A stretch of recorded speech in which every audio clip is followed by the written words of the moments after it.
আসসালামু আলাইকুম। অল্প কিছু উপকরণ দিয়ে আমি আইসক্রিম বানাবো। আর আমরা হয়তো একটা জিনিস করতে গেলে ভাবি যে এটা আনতে হবে ওইটা আনতে হবে না।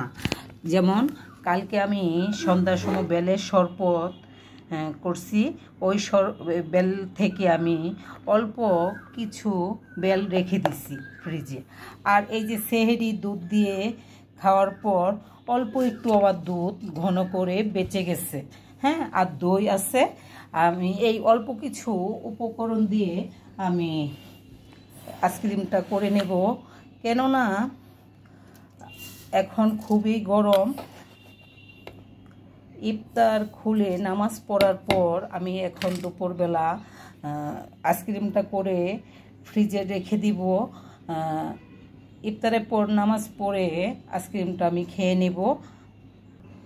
চিনিটা দিয়ে দিলাম, এখন আমি বেলটা দিয়ে দিচ্ছি। আমরা সত্যি কথা বলতে বেল আর দুধ আর চিনিটা আমার গলে গেছে। আমি সুন্দর করে সরগুলো দুধের দিক থেকে ভালোভাবে করে ঘুটে, আর আমি ব্লগ করলে আপনারা দেখবেন যে আমি এত নকশা করি না। যে এই যে এই দুধটা আমি সুন্দর একটা বাটিতে ঢেলে, আমার কথা হচ্ছে আমি ব্লগটা দেখাবো, এত ডেকোরেশন আমার কি দরকার। এখন আমি দই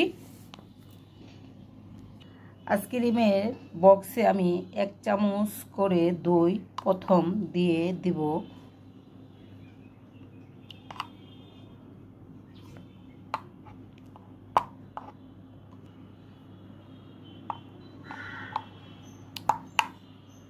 সবগুলো বক্সে আমি দই দিয়ে দিলাম 2 চামচ করে। এখন আমি এই উপকরণটা দিয়ে দিব।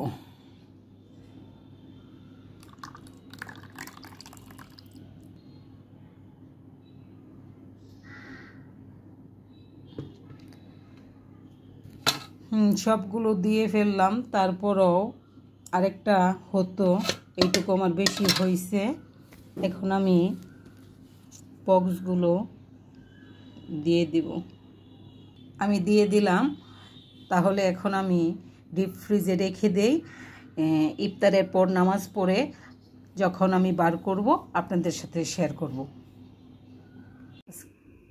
আইসক্রিমটা আমি এখন বার করলাম, দেখি কেমন।